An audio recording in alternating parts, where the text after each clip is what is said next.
नमस्कार। बहुत स्वागत है आप सभी दर्शकों का कुंभ राशि के लिए शनि गोचर के इस वीडियो में। 2026 में 7.5 ही बनेगी वरदान। जी हाँ, सबसे पहले तो मैं आप सभी दर्शकों को आने वाले वर्ष 2026 की बहुत बहुत शुभकामनाएं देता हूं। आप 2026 में स्वस्थ रहें, प्रसन्न रहें और अपने मनोवांछित लक्ष्य को पूरा करें। इसी कामना के साथ मैं वीडियो की शुरुआत करता हूं।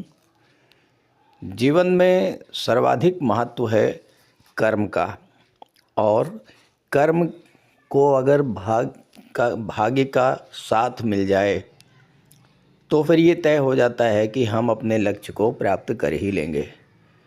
ज्योतिष शास्त्र में कर्म का कारक शनिदेव को माना गया है और शनिदेव को ही न्यायकर्ता या न्यायाधीश का स्थान दिया गया है।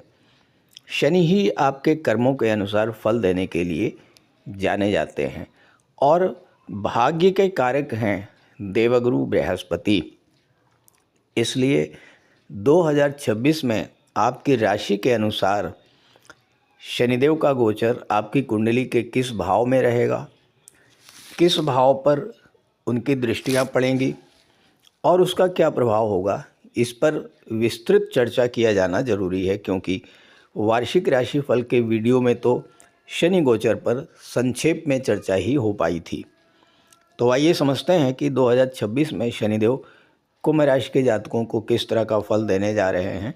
साथ ही इस बात पर भी चर्चा करेंगे कि आपको इस गोचर काल में किन बातों का विशेष ध्यान रखना होगा और क्या क्या उपाय करने होंगे ताकि आपको शनि गोचर का ज़्यादा से ज़्यादा लाभ मिल सके। दूसरी महत्वपूर्ण बात, अगर आप मुझसे संपर्क करना चाहते हैं तो इसी वीडियो के डिस्क्रिप्शन बॉक्स में मैंने अपना व्हाट्सएप नंबर दे दिया है। लेकिन आजकल साइबर फ्रॉड बहुत अधिक हो रहे हैं, तो ध्यान दीजिएगा, जो नंबर मैंने डिस्क्रिप्शन बॉक्स में दिया है उसी नंबर पर ही संपर्क कीजिएगा। उससे हट करके कमेंट बॉक्स में दिए गए किसी भी नंबर को कांटेक्ट मत कीजिएगा, आपके साथ स्कैम हो सकता है। ये है कुंभ राशि के जातकों की कुंडली। शनिदेव का गोचर आपकी कुंडली के धन भाव में है। लग्न में राहु का गोचर है। देवगुरु बृहस्पति पंचम भाव में है। 2 जून को छठे भाव में चले जाएंगे और 18 अक्टूबर को सप्तम भाव में गोचर करेंगे। 11वां भाव लाभ का स्थान है और 11वां भाव वो भाव होगा जिस पर 2 जून तक गुरु की दृष्टि भी पड़ेगी और शनि की भी दृष्टि पड़ेगी। यानी आपकी इनकम का भाव भी जागृत रहेगा। 7.5 का अंतिम चरण गतिमान है कुंभ राशि के जातकों के जीवन में, और ये माना जाता है कि जब 7.5 का अंतिम दौर चल रहा होता है तो जो कुछ भी 7.5 के दौरान आपका नुकसान हुआ है वो अंतिम चरण में वापस मिलता है, बढ़ करके मिलता है। और इसीलिए कहा जाता है कि जाती हुई 7.5 बहुत कुछ दे करके जाती है। देखा जाए तो एक समय ऐसा शुरू होने जा रहा है जहाँ पर हम आर्थिक दृष्टि से बहुत मजबूत होने जा रहे हैं, क्योंकि ठीक धन के भाव पर शनि का गोचर है और लाभ के भाव पर शनि और गुरु का संयुक्त प्रभाव है। और ज्योतिष शास्त्र का ये सिद्धांत है कि कुंडली के जिस भाव पर शनि और गुरु दोनों की दृष्टि पड़ जाए तो वो भाव जागृत हो ही जाता है। तो एक ऐसा समय आरंभ होने जा रहा है जहाँ पर हम धन से जुड़ने जा रहे हैं। कर्म भाव, कर्म के कारक स्वयं शनिदेव हैं और धन के भाव पर मीन राशि में, मीन राशि क्या है? गुरु की राशि है, और गुरु क्या है? धन के कारक। तो धन के भाव में धन की राशि पर गुरु का गोचर होना आर्थिक रूप से बहुत मजबूती की स्थिति लेकर के आती है। लेकिन अब यहाँ प्रश्न ये है कि क्या सभी कुंभ राशि के जातकों को समान रूप से लाभ मिलेगा? क्या सभी की आर्थिक स्थिति एक जैसी ही इम्प्रूव करेगी? ऐसा बिल्कुल भी नहीं है। ये आपकी क्षमता पर डिपेंड करता है कि आप शनिदेव से कितना धन प्राप्त कर पाते हैं। ये बहुत बड़ा प्रश्न चिन्ह है। हालांकि राहु आपके लग्न में गोचर कर रहे हैं और 27 जुलाई को जब शनि वक्री होंगे तो एक भाव पीछे यानी लग्न का भी फल देंगे। और राहु क्या करते हैं? राहु आपको हाईली एम्बिशियस बना देते हैं, यानी आपकी महत्वाकांक्षा को बहुत अधिक बढ़ा देते हैं। और पिछले 5 वर्षों में आपने जो कुछ भी खोया है, राहु का प्रयास यही होगा कि वो सारी खोई हुई चीज़ें आप प्राप्त कर लें। और एक अच्छी बात यह है कि 2 जून तक गुरु की दृष्टि भी आपके लग्न पर पड़ रही है। अब राहु यहाँ पर आपको बेहद चतुर चालाक बनाएंगे, आपकी इंट्यूशन पावर को बढ़ाएंगे, आपके अंदर नए नए आइडियाज़ डेवलप करेंगे। गुरु आपके ज्ञान में वृद्धि करेंगे, आपको अत्यंत व्यवहार कुशल, चतुर, चालाक और आउट ऑफ बॉक्स थिंकिंग वाला बनाएंगे राहु और गुरु। यानी दुनिया जो सोच रही है, लोग जहाँ तक सोच पाते हैं उसके आगे आपकी सोच की शुरुआत होगी। ऐसा तब होता है जब राहु लग्न में होते हैं, और राहु को अगर गुरु का साथ मिल जाए तो फिर कहना ही क्या है।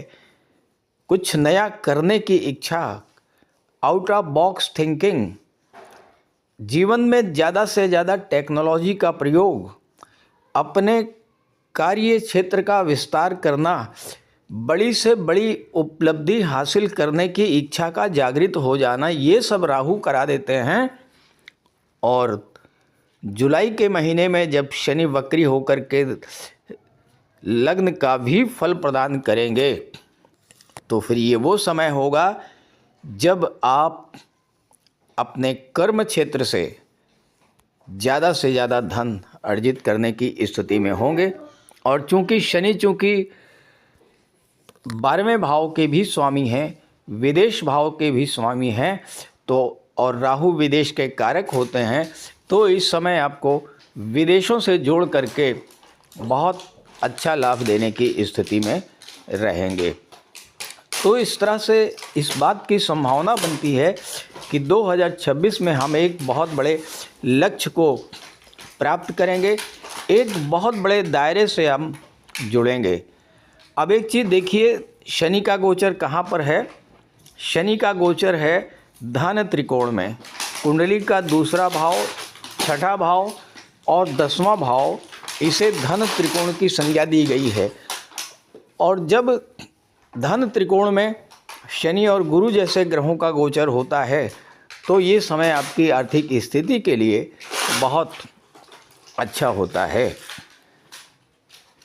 धन भाव में शनि है, 2 जून को गुरु छठे भाव में, ये भी धन त्रिकोण है, दूसरा भाव भी धन त्रिकोण है, और 10वां भाव धन त्रिकोण में आता है। और 2 जून के बाद गुरु की दृष्टि भी धन त्रिकोण पर पड़ेगी। तो एक तरह से देखा जाए 2026 में आपका धन त्रिकोण जागृत रहेगा। धन की मजबूती, धन की वृद्धि, ये सब कुछ हमारे जीवन में देखने को मिलेगी। लेकिन ध्यान रखिएगा, समर्पण की भावना के साथ कार्य कीजिएगा, दृढ़ संकल्प रखिएगा। जो कार्य आपको मिला हुआ है उस कार्य में निरंतरता बना करके रखिएगा, पूरे धैर्य के साथ कार्य कीजिएगा। शनिदेव देरी जरूर करते हैं लेकिन फल अवश्य प्रदान करते हैं। Delay but no denial, deny नहीं करते हैं, केवल डिले करते हैं। तो इस तरह से शनि आपको 2026 में वो सब कुछ देने जा रहे हैं जो कि आपने खोया है पिछले 5 वर्षों में। दूसरा भाव जो है ये परिवार का होता है, कुटुंब का होता है। 2026 में आप अपने परिवार की, अपने कुटुंब की जिम्मेदारियों को भी निभाएंगे और अपने परिवार के लिए आप प्रयास करेंगे और उसका आपको रिटर्न मिलेगा, उसका आपको लाभ मिलेगा। अब देखिए, शनिदेव को 3 दृष्टियां प्राप्त है, तीसरी, 7वीं और 10वीं दृष्टि। तो शनि की तीसरी दृष्टि चौथे भाव पर पड़ेगी, 7वीं दृष्टि अष्टम भाव पर पड़ेगी, 10वीं दृष्टि जो है वो 11वें भाव पर पड़ेगी। अब चौथा भाव क्या है? चौथा भाव है आपका अपना घर। चौथा भाव माता, मातृभूमि और भूमि भवन, प्रॉपर्टी को दर्शाता है।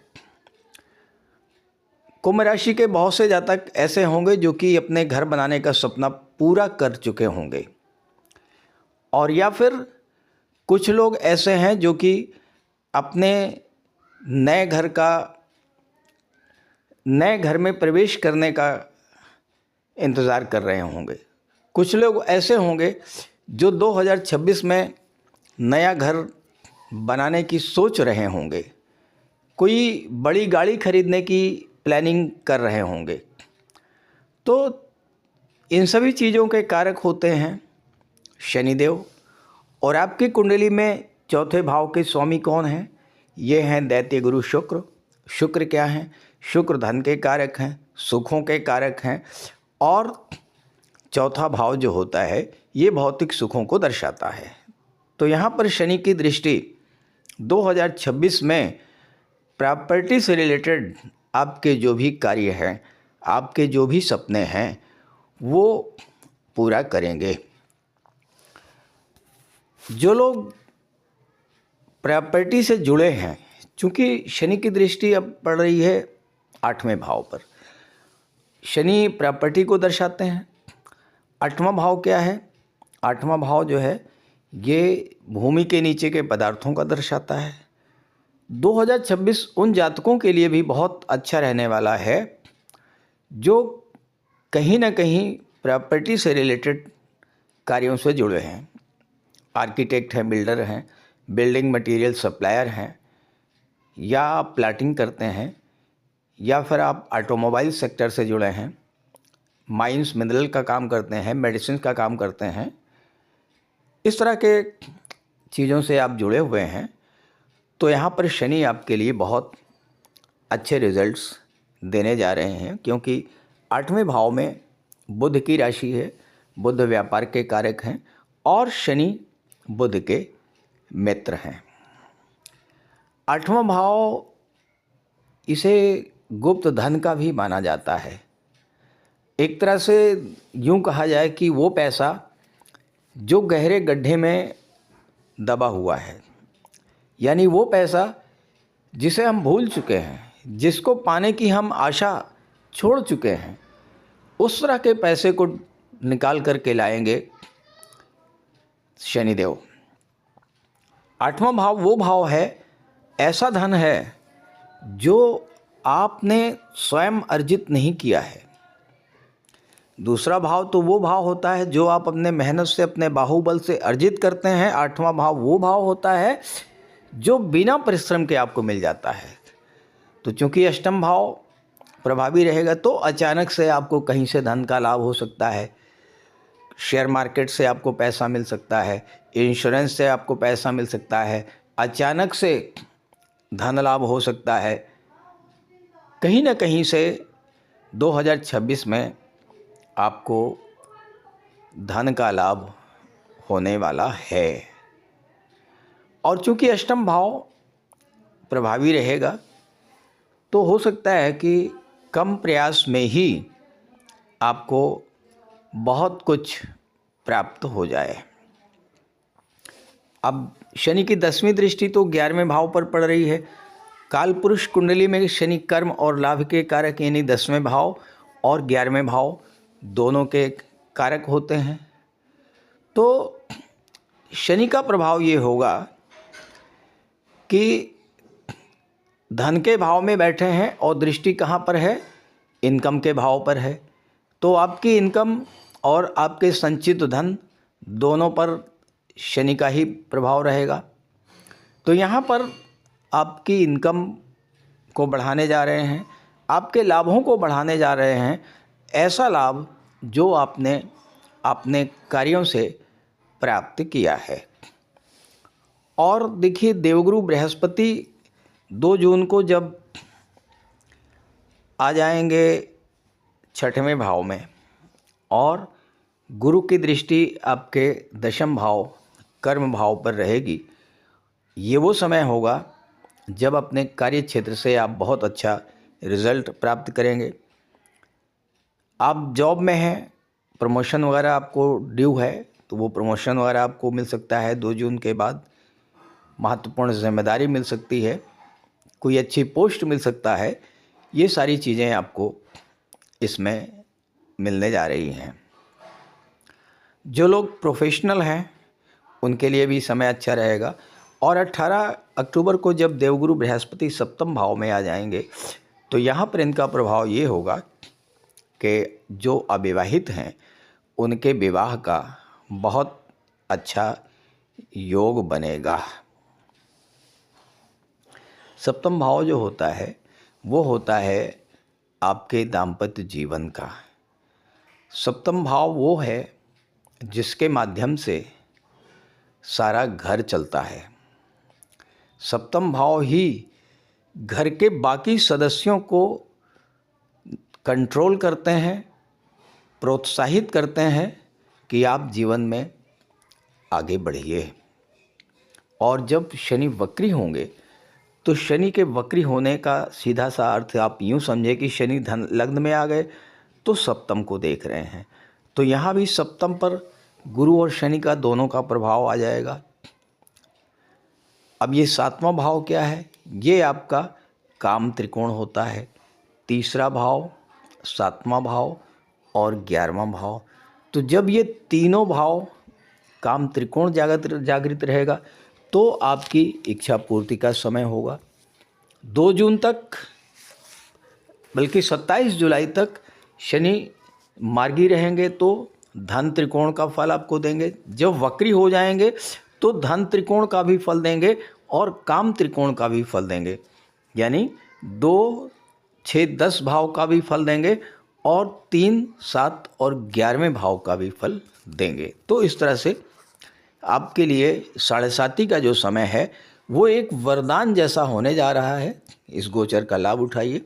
ये वीडियो, ये जानकारी अपने साथियों को, मित्रों को ज़रूर शेयर कीजिएगा। और एक बार फिर से मैं आपको याद दिलाना चाहता हूं कि अगर आप मुझसे संपर्क करना चाहते हैं तो इसी वीडियो के डिस्क्रिप्शन बॉक्स में मैंने अपना व्हाट्सएप नंबर दे दिया है, वहां से आप कांटेक्ट कर सकते हैं। लेकिन इस नंबर के अलावा किसी और नंबर से आप संपर्क मत कीजिएगा। ख़ास करके कमेंट बॉक्स में कुछ लोग ऐसे हैं जो अपना नंबर दे देते हैं और बाद में आपके साथ स्कैम करने का प्रयास करते हैं। तो ऐसे नंबरों को भूल कर भी कांटेक्ट मत कीजिएगा। नमस्कार।